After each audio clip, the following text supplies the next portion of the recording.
Hello ನಮಸ್ತೆ ಎಲ್ಲರಿಗೂ. ನಾನು Vanitha. Welcome to my channel.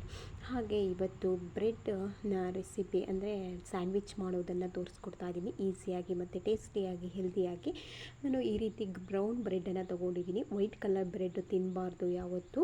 ಎಲ್ಲರೂ ಬ್ರೌನ್ ಕಲರ್ ಬ್ರೆಡ್ಡನ್ನೇ ತಗೊಳ್ರಿ, ಯಾಕೆಂದರೆ ಇದು ಗೋಧಿ ಹಿಟ್ಟಿನಿಂದ ಮಾಡಿರುವಂಥ ಬ್ರೆಡ್ಡು.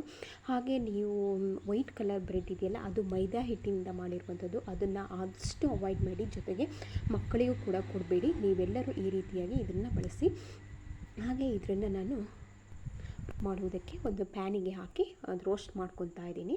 ಹಾಗೆ ಈ ಕಡೆ ಅದಕ್ಕೆ ಬೇಕಾಗುವಂಥ ಮಸಾಲೆಯನ್ನು ರೆಡಿ ಮಾಡ್ಕೊತಾ ಇದ್ದೀನಿ. ಸ್ಯಾಂಡ್ವಿಚ್ಚಿಗೆ ಒಳಗಡೆ ಹಾಕುವುದಕ್ಕೆ ನಾನು ಇಲ್ಲಿ ಏನೋ ತೊಗೊಂಡಿದ್ದೀನಿ ಅಂದರೆ ಕೊಬ್ಬರಿ ಎಣ್ಣೆ ಬಳಸ್ತಾ ಇದ್ದೀನಿ. ಅಂದರೆ ಇದು ಒರಿಜಿನಲ್ ಕೋಕೋನಟ್ ಆಯಿಲ್ ಆಗಿರೋದ್ರಿಂದ ನಮ್ಮ ಮನೆಯಲ್ಲೇ ನಾವು ರೆಡಿ ಮಾಡ್ಕೊತೀವಿ. ಇದನ್ನು ನಾನು ಬಳಸ್ತಾ ಇದ್ದೀನಿ. ಇದಕ್ಕೆ ಏನಿಲ್ಲ, ನಾನು 2 ಟೊಮೊಟೊ ಹಣ್ಣು ಹಾಗೆ 1 ಈರುಳ್ಳಿ ಮತ್ತು ಶುಂಠಿ ಬೆಳ್ಳುಳ್ಳಿ ಪೇಸ್ಟ್ ಇಷ್ಟನ್ನೇ ಬಳಸ್ತಾ ಇದ್ದೀನಿ. ಮೊದಲು ನಾನು ಆ ಎಣ್ಣೆಗೆ ಎಣ್ಣೆಗೆ ಏನು ಹಾಕ್ಕೊತಿದ್ದೀನಿ ಅಂದರೆ ಶುಂಠಿ ಬೆಳ್ಳುಳ್ಳಿ ಪೇಸ್ಟನ್ನು ಹಾಕ್ಕೊತಿದ್ದೀನಿ. ಜೊತೆಗೆ ಈರುಳ್ಳಿ ಮತ್ತು ಟೊಮೊಟೊ ಹಣ್ಣು ಹಾಕಿ ಅದನ್ನು ಚೆನ್ನಾಗಿ ಫ್ರೈ ಮಾಡ್ಕೊತೀನಿ. ಅದು ಚೆನ್ನಾಗಿ ಕರಗಬೇಕು, ಮ್ಯಾಶ್ ಆಗಬೇಕು.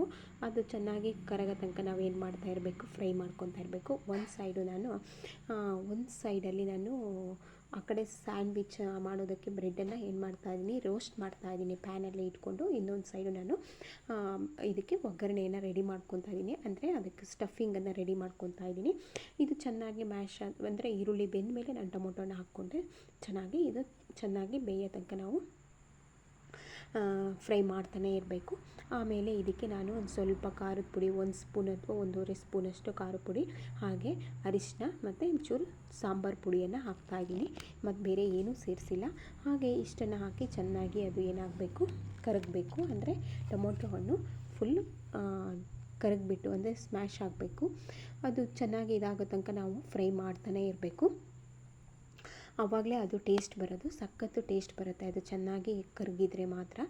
ಜೊತೆಗೆ ಇಲ್ಲಿ ನಾನು ತುಪ್ಪವನ್ನು ಕೂಡ 1 ಸ್ಪೂನ್ ಹಾಕ್ಕೊತೀನಿ. ಇಷ್ಟ ಅಲ್ಲದೆ ಎಣ್ಣೆ ಜೊತೆಗೆ ನಾವು ಯಾವಾಗಲೂ ಹೊರಗಡೆ ಆಯಿಲ್ ಬಳಸೋಕ್ಕಿಂತ ಮನೆಯಲ್ಲೇ ನಾವು ರೆಡಿ ಮಾಡಿ ಇಟ್ಕೊಂಡಿರುವಂಥ ಅಂದರೆ ಶೇಂಗಾ ಎಣ್ಣೆ ಇರ್ಬೋದು, ಕೊಬ್ಬರಿ ಎಣ್ಣೆ ಇರ್ಬೋದು, ಅಥವಾ ಸಾಸಿವೆ ಎಣ್ಣೆ ಇರ್ಬೋದು, ಇಂಥದ್ದನ್ನು ಬಳಸಿದ್ರೆ ತುಂಬ ಒಳ್ಳೆಯದು.